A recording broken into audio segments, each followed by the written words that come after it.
And now to our major story of the day. IPOB leader, or the man they call the self-acclaimed leader of IPOB, Mr. Nnamdi Kanu, has not been seen in public since September this year. That is not a story for today. Today, he was expected to appear before a high court in Abuja, where he's facing trial for treason, but he failed to show up. And here is a little premise. Nnamdi Kanu was granted bail in August and conditions were given. The conditions are: first, Mr. Kanu must not hold rallies. He must not grant interviews. He must not be in a crowd of more than 10 people. He must provide 3 sureties in the sum of 100 million naira each. One of the sureties, the court says, must be a senior, highly placed person of Igbo extraction, such as a senator of the Federal Republic. The second surety must be a highly respected Jewish leader, since Mr. Kanu claimed his religion is Judaism. The third surety must be a highly respected person who owns landed property and resident in Abuja, the nation's capital. The IPOB leader must also deposit his Nigerian passport. He must also deposit his British passport with the court. He must also provide the court with reports on the progress of his health and treatment on a monthly basis.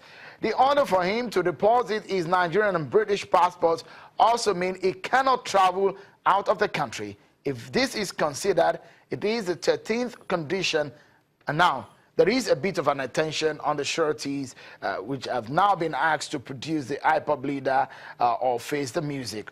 One of them has seen a senator of the Federal Republic of Nigeria from Abia State, Senator Eyina Abaribe, a former deputy governor of that state, has now applied to be discharged as a surety to Mr. Nnamdi Kanu. He said the last time he saw him was when he invited him to his house. Well, Channels Television aired that story on that day. I remember vividly now, 23rd of August, 2017. And here is what the senator said. Take a listen.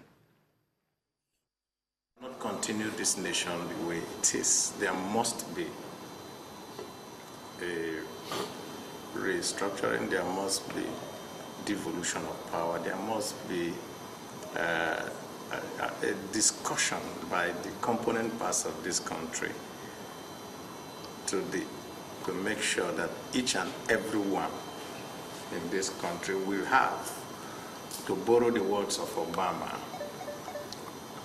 a better union. I will not do anything that will bring dishonor or shame to our people. I'll never do it. IPOB will never be violent. We will never be armed. So there is no need for people to be afraid of the internal operations of IPOB, because we will never, ever, ever resort to armed violence.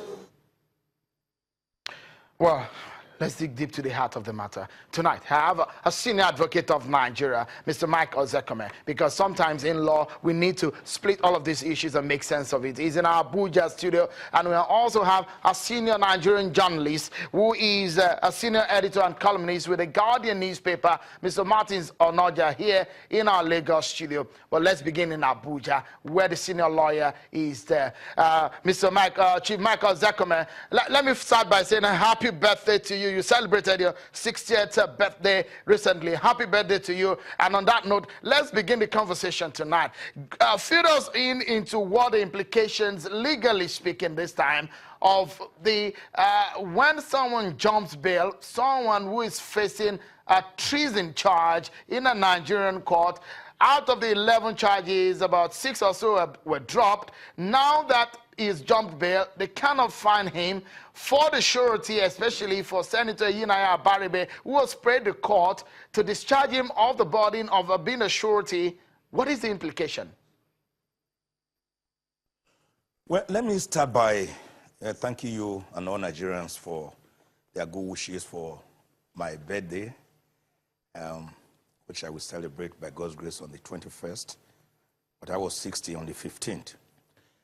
I will thank all of you.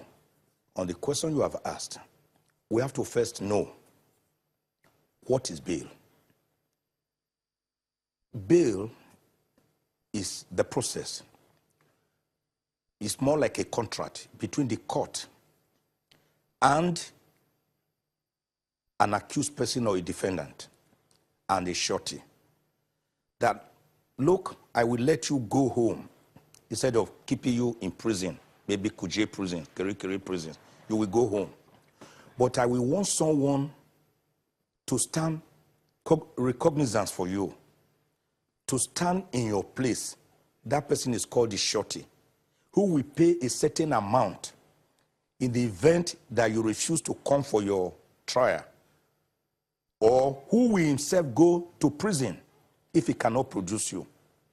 So bail essentially, therefore, is a contract involving this, is a tripartite contract involving the court, the accused person or the defendant, and the surety.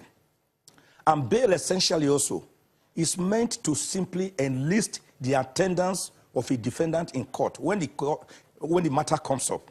So that is why it is not supposed to be punitive or to be excessive. It has to be moderate.